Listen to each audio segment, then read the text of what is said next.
What's going on, guys? This is Lior and welcome back to the channel. Now, in this video, I'm going to talk about how to buy your second property, right? Because everyone knows how to buy your first property. I mean, that's pretty easy. You can do a basic Google search, but a lot of people, I feel like, get really stumbled on, all right, well, I bought my first one. Now what, right? How do I take the next move if I want to keep buying real estate, if I want to keep buying rental property to continue to grow my net worth and continue to grow my income? I'm going to give you guys a number of strategies you can use, and some of them I've used myself to continue to expand your rental portfolio. So let's get at it. What's going on, guys? This is Lior and welcome back to the channel. Now, before I get into the meat and potatoes, I love that expression. I can't get enough of that. But before I get into the meat and potatoes of the video, first of all, guys, if this is your first time on my channel, make sure you smash that subscribe button for me. It helps me out a ton, motivates me to put out more videos for you guys. That way I can keep pumping these out, and hopefully this will help inspire, educate the next kind of wave of real estate investors and people seeking financial freedom. So if you haven't subscribed, smash that button. Let's get into the actual content, right? So as I said, I mean, buying your first home is kind of like one of the big first questions a lot of people on this journey ask themselves. And there's a lot of resources, right? I mean, you can literally Google how to buy your first one, it's super easy. And you can kind of figure it out from there. But the real question I think that a lot of people really get stumbled on too is, especially if you're serious, you bought your first home, whether it's a rental property, maybe you're owner occupying it, how do you go on and do your next one, right? That's kind of a little bit of a stumbling block. And I remember after I closed on my first one, right, I bought a 3-family with an owner-occupant loan.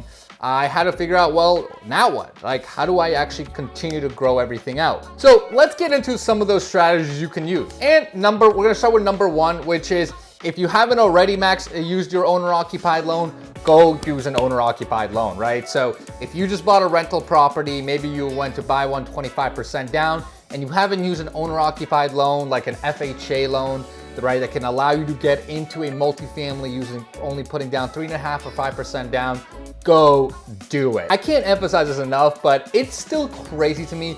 You can go buy a multifamily and only put down 5%. I mean, it's kind of stupid when you really think about it, but go take advantage of it. And if you've already used FHA, do a little bit more research, right? Because depending on where you live, depending on what state, there's states that have state-specific loans that are non-FHA, right? So they're not federal loans, but they're actually state-subsidized loans that you can go use again, right? So I know some people that use an FHA loan, and then I live in Mass, and there's actually Mass-specific subsidized loans that can allow you to go buy more owner-occupied property, multifamily including, at 5% down. You know, figure out every way to kind of work the system, right? Because the system's there for you. Someone's gonna be using it.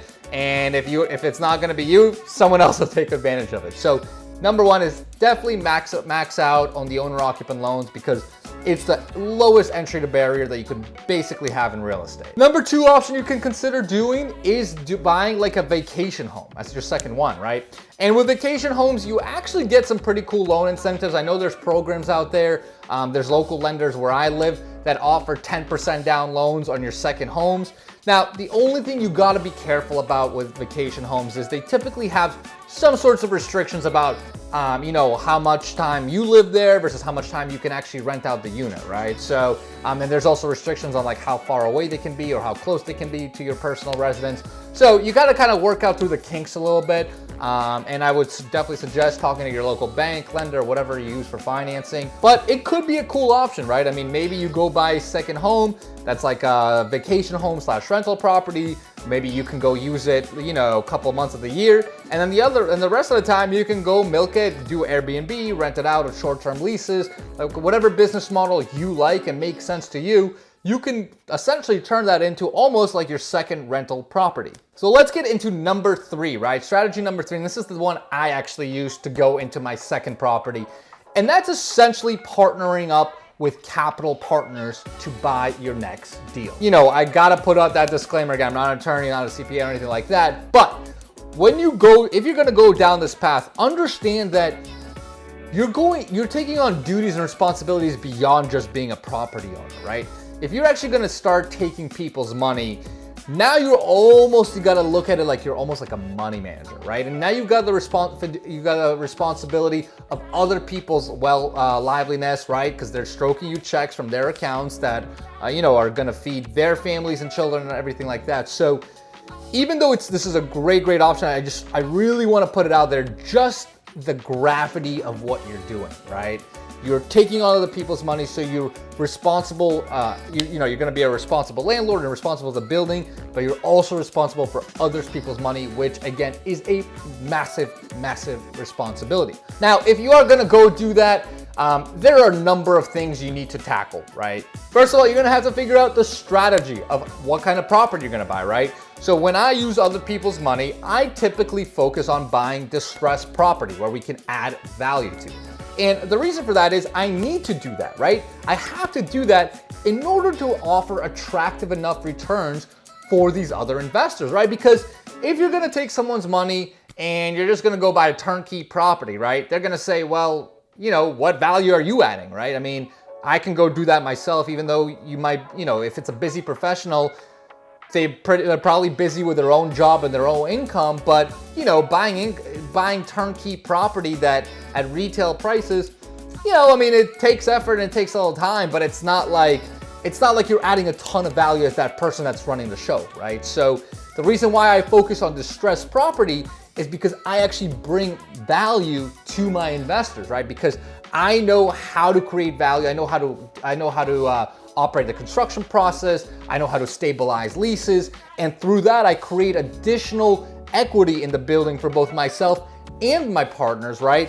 And hence I create more value for them. So again, that doesn't necessarily have to be your strategy, but you have to think about, again, if you're gonna be partnering with people, what's your value that you're bringing to the table, right? Besides just, yes, you're gonna be the point person, but why specifically would they lend to you as opposed to just going buying themselves, right? Like, what skills do you have? What team do you have that can really provide that extra value, that can really get awesome returns on their invested money? Now, this is obviously a very, I'm kind of breaking this down at a very high level, and this is obviously a very complicated subject.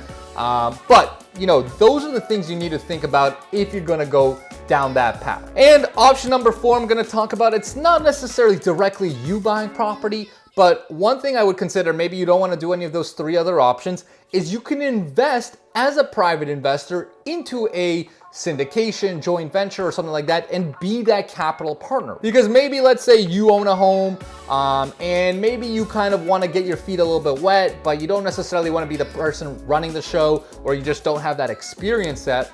You can actually be the one investing into other people's deals, right? So the cool thing about that is, you can invest into someone that has experience and kind of learn and understand how the process works and, kind of see all the mechanics behind the scenes. And B, you don't have to be the one doing all the work, right? I mean, as a private capital investor, you're just stroking a check. It's not like the headaches and maintenance and responsibilities are all on you, right? You kind of just sit back and let whoever's running the show run the show. You're kind of just viewing it from a side, and you can take notes, figure out exactly what they're doing that you like, that they don't like. You're learning kind of from a backseat angle without having your reputation on the line, without having to be necessarily on the loan. It's a lot less risk for you as a real estate investor. So if you're gonna go down that path, I've done other videos on this topic, but make sure you do your due diligence, right? If you're gonna invest into someone else's deal, make sure you know whose deal you're investing to, like what kind of reputation do they have, how many deals have they done, how many projects have they done projects of this kind of sort? Is this their market? You really just want to do your homework, right? You don't want to obviously just invest blindly into a project and not really know what's going on, who's running the show, because that's how mistakes can happen. So hopefully that helps, guys. Again, these are the 4 avenues I would look at if you're someone that already owns a home or owns their first investment property and is trying to figure out a way of how to break into the next one. Again, obviously assuming you don't have the next 25% down to go buy your other one, that's obviously the easiest. So if that's where you're at, check out these 4 tips, figure out which path makes sense the most for you, and run with it. And if you guys have any questions, just make sure to shoot them below, and I will definitely help you guys out.